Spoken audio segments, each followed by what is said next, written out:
અને બીજો દુકાનનો ધંધો કરે, વેપાર બહુ મોટો, જાહુર જલાલી ધંધો ચલાવે.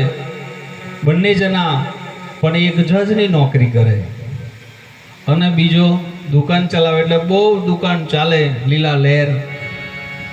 અને દીકરા ત્રણ ને હોય તન અને 3 માળનું મકાન બનાવી આપ્યું. દીકરો માટે બાપે 3 માળનું મકાન બનાવ્યું. અને જજ સાહેબે પણ ખૂબ બનાવ્યું. પણ એક દિવસ એવું થયું, જજ સાહેબ તો કોર્ટ કચેરીમાં જાય, એમનો વિષય એ સાચવે અને પેલા ભાઈ દુકાને જાય. પણ મિત્ર ખરા, અને જીવનમાં મિત્ર સારા રાખજો. આપણા બેડા પાછળ ખરાબ વાતો કરે ને એવા મિત્ર નહીં રાખતા. મોડે કહી દેવા જોઈએ તારું એમ છે, પછી પાછળ મારીને 10 જણો જોડે જઈને બોલવાનું, એ મિત્રતા નથી. મિત્ર હોય તો તારીને લાવે ને એવો મિત્ર બનાવજો. લાકડી ખાવાનું થાય ને આગળ ઊભો થવા જોઈએ. બાકી જોને ગાની જોડે કશું નહીં, તીદાડે એમ કે મારી જોડે કશું નહીં, વાત કર્યા પહેલા જ બોલ દે. એવા મિત્ર હું કોમના હારા રાખજો. કશું નહીં હોય તો હું બેઠેલો છું એવું બોલવા જોઈએ, ભલે ખિસ્સામાં ના હોય તોય. પણ મિત્ર અનુભવ કરીને બનાવજો. કૃષ્ણને પાંડવોને કૃષ્ણ મળી ગયેલા અને દુર્યોધનને શકુની હાથ લાગેલા. જેને જેને શકુની મળી ગયા ને એનો ડેડ કાર્ડ નાખે. કારણ કે જેને પોતાના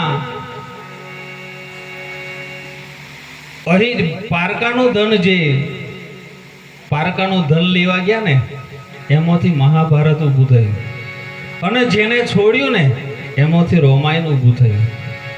એટલે બને તો થોડું ઘણું છોડજો, ભયાતનું હોય થોડુંક છોડજો.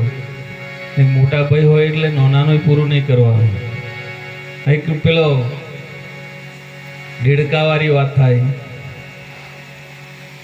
કે દેડકો ચોમાસામાં બોલે, પણ એ 2 ભાઈ હતા, હગા 2 ભાઈ. પણ બન્યું સમય જતો મરણ પામ્યો. પણ બંને જણ જ્યારે જીવતા હતા ત્યારે વળ્યા કે મોટા ભાઈને તમે કશું કહેતા નહીં કે આ જમીન એમને વધારે ને આપણું ઓછી હાલે. કાકા તું ચિંતા નહીં કરીશ, મેં વરહે એક વેત વધી જશે આગળ, ખોદતો પણ બને છે. કોઈ અમે ટ્રેક્ટરના ડ્રાઈવર છે એટલે હું અનુભવ, કોઈ એમ ના કે કલટી થોડીક મેં શેતર મારીને મારજો, થોડીક દબાઈને મારજો, એમ જ કે. સાચું કહું, ટ્રેક્ટર અમે ચલાવીને દરેક જગ્યાએ તો કોઈ વધવાની તો છે જ નહીં. જે છે એમાંથી ઘટવા ઓછું થવાનું છે. પણ બધે એવું જ કે દબાઈને મારજો એમ કે, બાકી કોઈ દાડ સીટી રહીને મારજો એવું ના કે. જેના માટે વળી જાય, જેના માટે જતાઈ જાય, જેના માટે કપાઈ જાય. એટલે સમય જતો મરણ પામ્યો દેડકો. પેલો જે ભયો હતો મરણ પામ્યો, દેડકો બન્યો. અને હજુ ભોય એમ કોંગ્રે વરસાદ પડે તા એ ભોયને લીધે વળતી લાવી. બોલીએ સદગુરુ બોલે છે ને, વરસાદ પડે તા દેડકો સલામ કરજો. ભોય એવું જ બોલે કે ભયની પડાઈ લીધેલી. એટલે બને તઈને ઘર વ્યાજ છોડજો, પણ લૂંટી નહીં લેવાનું. અને લૂંટેલું કોઈ દાડ રહેવાનું પણ નહીં, ગેરંટી નહીં. આ વાતે હાથ કરો, લૂંટેલું કોઈ દાડ ટકવાનું નહીં. અને મહેનત તો કોઈ દાડ જવાનું નથી. સાચી મહેનત કરેલી છે ને ઊંઘમે હોય આવશે, પણ મહેનત સાચી રાખો. મન મોટું બનાવો, સાચા રસ્તે ચાલો, ધર્મના પંથે ચાલો, પુણ્યના માર્ગે ચાલો. કોઈ તમને રોકી શકે એવું નથી. એટલે 3 દીકરા ને ખૂબ સરસ મકાન બનાવ્યું. અને નાના દીકરા હતા, લગ્ન તો પછી કર્યા દીકરાને, પણ નાના બાળકો હતા.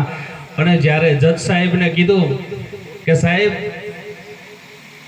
કે આપણે એક કામ કરીએ, આપણે ફિલ્મ જોવા જઈએ, રવિવાર તમારે રજા હોય તા. એટલે જજ સાહેબે ઘસીને ના પાડી કે એક કામ કરીએ, ફિલ્મ જોવા નથી જવું મારે. આપણે તમે તૈયાર થો કે આપણે ભગવાનની કથા ચાલે છે, ધર્મનું કાર્ય ચાલે, ત્યાં જઈએ. અને આજ કાઠું લાગે છે ભજનમાં બેહવાનું. ખાસ કહું છું, દિલથી કહું છું, ભજનમાં દીકરા દીકરીઓ ભયાત કોઈ જતો હોય ને એને જવા દેજો. પોતાનો દીકરો જતો હોય ને એને હોય જવા દેજો. પછી હોઈ જા ધવારે કોમે જવાનું છે. અને જો એ લાઈન પલટાઈને આખી જિંદગી ઉજાગરો આપણે કરવો પડશે. હું કેવું કમલેશભાઈ, જો લાઈન બદલાઈ છે ને તો આખી જિંદગી એના ભાગનો ઉજાગરો આપણે કરવાનો. એટલે જવા દેજો. કોક સંતનો શબ્દ વાગશે તો જીવન સુખી રહેશે અને શબ્દથી જ માણસ જાગશે. એ જ જગાડે એવું છે. શબ્દના માર્યા સંતો મરી ગયા, શબ્દ છોડ્યું રાજ જેને જેને શબ્દને વિવેક્યો, તાકા સુધરી ગયા કાચ. એનો જન્મ સુધરી ગયો. જેસલને વાગી ગયો, રૂપાદીને વાગી ગયો, માલદીને વાગી ગયો, સોસતિયાને વાગી ગયા, અને જેસલને હોય વાગી ગયો ને આપણે હોય વગાડજો. આટલો જ અવસર છે. આનીમય વગાડી લેવા જેવો છે. વાગ્યા પછી જાગી જવા જેવો, જાગ્યા પછી એમે રેવા જેવું છે. બોલીએ સદગુરુ મહારાજ. એટલે જજ સાહેબને ઘસીને ના પાડી દીધી કે અમારે ભજનમાં નથી આવું. આ શુગરોનું કોમ છે, ભજન કરવાનું. ગૃહનું કોમ નથી. એ તો આયા હોય તો એમને સીટા જ બેવું પડે. મંડપની બહાર જતા રહે. આ મંડપ સંતનો સભા છે. આ મર્યાદિત સભા છે. આની અંદર તમે જોઈ જોજો, ડીજે વાગ્યા તા કૂદશે, બાચે ગમે એવું વાગે ને આ જગ્યા ઉપર કૂદે નહીં. આ મર્યાદિત વસ્તુ છે. એટલે સમય ઘણો થયો અને બંને મિત્રો જુદા પડી ગયા.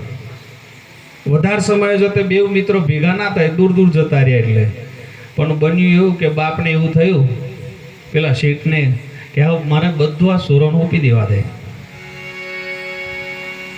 એટલે રેતે રેતે છોરોને બધોને ભેગા કર્યા. તઈ ને કે બેટા હવે જ હું થાક્યો, આખી જિંદગી મહેનત કરી કરી, ધંધામાં તો દિન ખોયા, ઊંઘમાં ખોઈ સારી રાત, સપનામાં તો હીરા લૂંટાઈ ગયા, કશું આવે નહીં હાથ.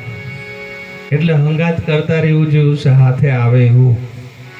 જે મળે તે મુઠ્ઠી દોનો, મળે મુઠ્ઠી દોનો એવું નથી. ભજન જ કરજો. કદાચ મુઠ્ઠી મળશે ને પંખી નાખજો, શેતરમાં તો કૂતરા નાખજો, બિલાડો આવે બિલાડા નાખજો, ઘરમાં ગાય હોય તો ગાયને રોટલો આલજો. પુણ્ય કરવું હોય ને એક મુઠ્ઠી ખાલી ઢાબા પર નાખશો ને તો હો જનાવરો ખાઈને જતો રહેશે, તો એ આપણામાં જમા થઈ જશે, ભજન આપણું થઈ જશે. ભાઈ એટલે સમય એવો બની ગયો, ખૂબ સમય જતો રહ્યો અને ધણી દીકરાઓને ત્રણેયને બોલાવીને કીધું. ત્યારે દીકરાએ એ રાહ જોઈને જ બેઠેલા કે બાપુ અમુક તમે કારના કહેતા હતા કે અમુક કંઈક હાલો. એટલે બધો વહીવટ ઉપી દીધો. આ વહીવટ ઉપીને પછી દીકરા એક માળા વાની હાલી કે બાપુ તમારે માળા નવરા બેઠા બેઠા જપવાનું. પણ આખી જિંદગી નહીં જપેલા એટલે કમ જપે એ ખરું. થોડીક આદત પાડેલી હોય તો જપાય ને. હા, આદત બચપનથી પાડવા જેવી છે. ભક્તિ જઈથી મળે ત્યાંથી શરૂઆત કરી દેવાની. એ વાર લગાડવા જેવું નહીં. પ્રહલાદ બચપનમાં કરી દીધી, ધ્રુવે બચપનમાં કરી દીધી, મીરાબાઈએ જવાનીની અંદર કરી દીધી, શબરીબાઈએ જવાનીથી ઠેઠ 80 વર્ષ સુધી કરી દીધી. ગડપણમાં હોય ભજન થઈ જાય છે. જેસલને જવાની ભરપૂર જવાની, એમને પણ મેર પડી ગયો. એટલે ઉપી દીધું ને માળા આપી. એટલે માળા જપે નહીં, પણ આવ સોરો ને ઓવો લુગડો ઓઢીને કોમ કરતો હોય ભાઈ. ઘડીએ ઘડીએ વાટા મારે ઘરમે આવે ને જાય, આવે ને જાય. એટલે એક દાડે તઈની સોનાની ઓવો ભેગી થયો કે આ ડોહું જપતું જ નહીં જરી. એમણે આજે છે ને કમ્પ્લેન કરીએ. સોરો નોરો બધો મળી જે આયા દુકાનેથી શેઠ બધાય તઈની સોરા. એટલે કીધું કે આ દાદાને તમે કંઈક હુપો બાચી ઘરમેના ઘરમે જ ફરફર કરે. તાકે શું કરીએ? તાકે એક કામ કરો, દાદાને એક લાકડી હાલ દો અને ઓગળાની મય બેહાડ દો. એમને કહી દો તમે કે તમારે અહીં બેહવાનું, ઘર સાચવવાનું, કોઈક મોનો આવે જાય એને જોવાનું, કૂતરો બિલાડો નજર રાખવાની. ત્યારે દાદો વિચાર્યું કે બંગલો બનાવનારો મેં, હું આટલી બધી મહેનત કરીને આટલું બધું મોટું બનાવેલું અને મને ઘરનો ચોકીદાર હોય મને જ બનાવ્યો. અને વિચારવા જેવું છે. મૂર્ખ મોની બેઠો છે મારું, પોપટ પહોંચાર નહીં તારું નહીં તારું, એ તો ઉડી ગયો પરમોણ. જીવતું ભજી લેને કીર્તાર, ક્યારે જવાનું આ છોડીને સંસાર, એનો કોઈ ટાઈમ નથી. પરવણિયા ભજી લેને કીર્તાર, આ તો સપનું છે સંસાર. આજે દાડો છે ને કાલે અંધારો. જીવી જાય એ બરાબર છે, પણ હજુ આટલું જીવશું એ વાત ખોટી પડે એવી છે. એટલે થોડોક જીવનમાં મોજથી અને આનંદથી જીવજો. હું તો કહું, મરચું ને રોટલો મળે ને તો મોડું ખુશ જ રાખજો. ભલે થોડુંક મળે, એક ફાટેલું લુગડું મળશે તો વાંધો નહીં. બાકી કોઈ ફોટો પાડે ને તો આપણું જ્યાં પછી એમ લાગવા જોઈએ કે મોણાનો ચહેરો સારો છે. બાકી લાખો પતિ હોય, મૂળ કોઈ દાડે કે જિંદગી જતા રહે, હસતું ચહેરો જ ના જોવા મળે. અને એનો ફોટો કદાચ છેલ્લી વાટે મળી જશે ને એ લગાડવાનો થાય તો કેવો લાગે. એટલે હસતા રહેજો. હસે એનું જ ઘર વસે. હસવા માટે જીવનમાં પૈસા દેવું જરૂરી વસ્તુ નથી, પણ જે ઘરમાં સંપ મળી ગયો ને એ આનંદથી જીવી શકે એમ છે. બોલી